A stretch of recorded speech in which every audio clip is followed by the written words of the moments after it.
අයිබෝවන් අද අපි කතා කරන්න යන්නේ මේ 2025 පළාත් සභා මැතිවරණයට කලින්ම අර YouTube සමීක්ෂණයක් ගැන පළවුණු වාර්තාවක් ගැන. මේක දැන් දේශපාලන ක්ෂේත්‍රයේ ලොකු කැළඹීමක් ඇති කරලා තිනවා වගේ. ඔව් ඇත්තටම. ඒ ප්‍රතිඵල දැක්කම ගොඩක් දෙනෙක් පුදුම වුණා. අපි බලමු මේකෙන් මොකක්ද ඇත්තටම මේ ඡන්දදායකින්ගේ නැඹුරුව ගැන කියවෙන්නේ කියලා. විශේෂයෙන්ම සමහර පක්ෂවල ප්‍රතිඵල. හිතාගන්නත් අමාරු මට්ටමක තියෙන්නේ. ඒක ඇත්ත. හැබැයි ඉතින් මුලින්ම කියන්න ඕන මේක හරියටම විද්‍යාත්මක සමීක්ෂණයක් එහෙම නෙවෙයි. ඒ කියන්නේ නිල මැතිවරණ ප්‍රතිඵලයක් වගේ ගන්න බෑ. හරි. ඒත් අන්තර්ජාලය භාවිතා කරන පිරිස විශේෂයෙන්ම තරුණ පරම්පරාව අතරේ මොන වගේ උනන්දුවක්ද තියෙන්නේ කියව යම් අදහසක් ගන්න මේක හොඳ අවස්ථාවක්. ඒක නම් ඇත්ත. අපි අර සංඛ්‍යා ලේඛන ටිකක් බැලුවොත් ජාතික ජන බලවේගය කියන්නේ NPP යකට 88ක්. ඔව් 88ක්. මේක නම් ඇත්තටම ඇදිහිනු හැකි ගාණක්. එතකොට සමගි ජන බලවේගය SJB එකට 7%යි.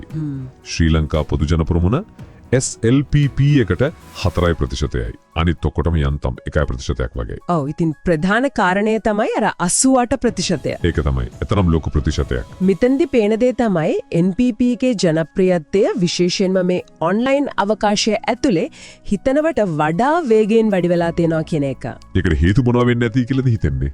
කාරණා කීපයක් තියෙන්න පුළුවන්. අර දූෂණ විරෝධී ස්ථාවරය තරුණ කට්ටියව ආකර්ෂණය කරගන්න එක දැනට තියෙන ක්‍රමේ වෙනසක් බලාපොරොත්තු වෙන ජනතා මතය ඔය වගේ දේවල්. මේ සංඛ්‍යා ඇත්ත තත්ත්වයට පොඩ්ඩක් හරි ලං නම් ලංකාවේ දේශපාලන සිතියම සම්පූර්ණයෙන්ම වෙනස් වෙන්න පුළුවන් ඓතිහාසික වෙනසක් වෙන්න ඉඩ තියෙනවා. ඒත් එක්කම අනිත් පැත්ත බලුවොත් අර ස්ථාപിත පක්ෂ දෙකට SJB එකටයි SLPP එකටයි මොකද්ද මේ වෙලා තියෙන්නේ? ඔව් ඒකත් ප්‍රශ්නයක්. එයාලගේ ප්‍රතිශත මේ තරම් පහළ මට්ටමක තියෙන එකෙන් කියවෙන්නේ මිනිසුන්ගේ විශ්වාසය සම්පූර්ණයෙන්ම නැති වෙලා කියන එකද? සමහර විට අර ආර්ථික ප්‍රශ්න ඔව් ආර්ථික දුෂ්කරතා බලපාන්න නැති දූෂණ චෝදනායමක් තියෙනවානේ. ප්‍රතිසංස්කරණ හරියට වෙන්නේ නැහැ කියන කාරණයක් බලපානවද දන්නේ නැහැ. ඒ ඔක්කොම බලපාන්න පුළුවන්. හැබැයි ඉතින් ඔර මුලින් කිව්වා වගේ මේක YouTube සමීක්ෂණයක් විතරයි කියන එක අමතක කරන්න හොඳ නැහැ. හරි. කවුද මේකට උත්තර දුන්නේ? ඒ අය ඇත්තටම මුළු රටම නියෝජනය කරනවද? ඔය වගේ සීමාවන් තියෙනවා.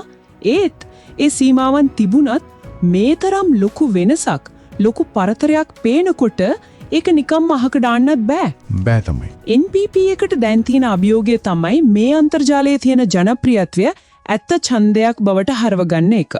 ඒක ලේසි නෑ නේද? ලේසි නැහැ. ඒකට බිම් මට්ටමේ ශක්තිමත් සංවිධානයක් ඕන, ගමේ ගොඩේ මිනිස්සු අතරට යන්න ඕන.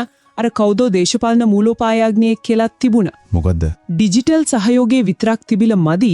ඒකට විනයක් තියෙන බිම් මට්ටමේ ව්‍යාපාරික ශක්තිය එකතු වුණේ නැත්නම් ඒක හුලඟේ යන්න පුළුවන්. ඒ කියන්නේ එතකොට මේ සමීක්ෂණයෙන් පොදුවේ අපිට ගන්න පුළුවන් අදහස පරණ දේශපාලන ක්‍රමය මිනිසු ප්‍රතික්ෂේප කරනවා, විනිවිද භාවය ඕන, ආර්ථික සාධාරණත්වයක් ඕන, දැක්මක් තියෙන නායකත්වයක් හොයනවා, විශේෂයෙන්ම තරුණ පරම්පරාව. එම පිබිදීමක් ගැන ඉංගියක්ද මේ? සාරාංශයක් විදිහට ගත්තොත් මේක මැතිවරණ ප්‍රතිඵලයක් කියලා හරියටම කියන්න බැරි වුණත් දෙකක් නම් පැහැදිලි. එකක් තමයි මිනිසුන්ගේ පක්ෂපාතීත්වය අපි හිතනවට වඩා වේගෙන් වෙනස් වෙනවා. අනික තමයි සාම්ප්‍රදායික දේශපාලන බලවේග ගැන ලොකු කලකිරීමක් සමාජයේ තියෙනවා. වෙනසක් ඕන කෙන හැඟීම. ඒක නම් බොහොම ප්‍රබලයි. එහෙම බැලුවම 2025 පළාත් සභා මැතිවරණය ලංකාවේ ප්‍රජාතන්ත්‍රවාදී ගමන් මගේ සමහර විට තීරණාත්මක කඩයිමක් වෙන්නත් බැරි නෑ. වෙන්න පුළුවන්.